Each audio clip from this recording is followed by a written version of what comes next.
Maswerte ka dahil sinundan mo ako dito sa aking YouTube channel. Siyempre, subscribe mo na yan para mapanood mo lahat yung aking mga i-upload dito. So ngayon guys, i-reviewin natin itong katanungan po ng ating followers sa Facebook na si Miss Esteban.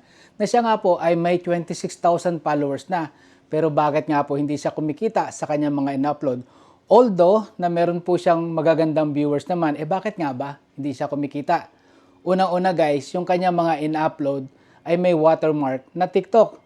At the same time, meron po yung mga music na kung saan dito po sa Facebook, hindi po tayo pwedeng gumamit ng basta-basta ng mga music. Kailangan po kumuha po kayo dyan sa music sound collection na provided ni Facebook. Or meron po kayong makita na revenue sharing. Pwede nyo pong gamitin yan at ipapaliwanag ko po sa inyo na pwede ka pong kumita sa revenue sharing. Balik po tayo sa kanyang palaging ginagawa kapag siya po ay nag-upload ng video. Yan po ang palagi niyang entrance. Oh, ang ganda, di ba? So guys, bakit po kailangan nyo pong gawin yan?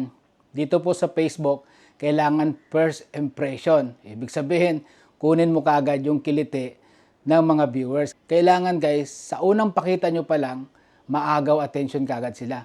Kung ganito po yung gagawin natin, nakaganyan po yung mga nanonood, kung ano po yung gagawin nyo.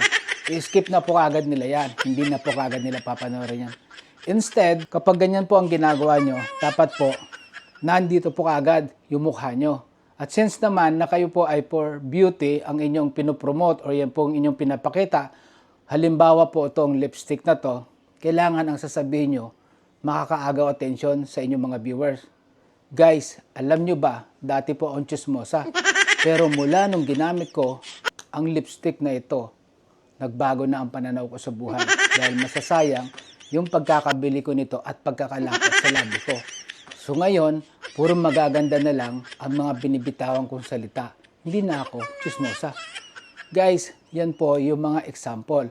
At kung kayo po ay magsasalita sa public, especially, meron po yung mga background, maingay.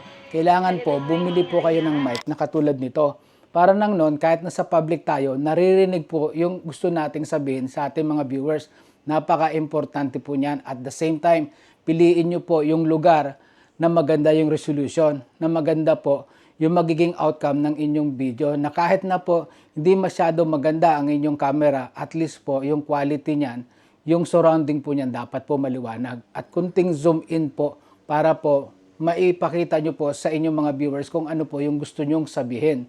Yun po ang napaka-importante dyan guys. So, iwasan po nating mag-upload ng mga katulad po ng ganyang klaseng video. Tandaan nyo po, first impression last dito sa Facebook para po kayo ay kumita.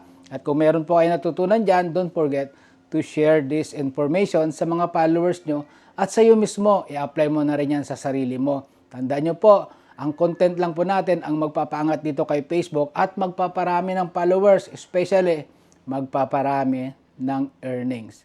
So balik po kayo dito sa aking YouTube channel or sa aking Facebook for more tutorial.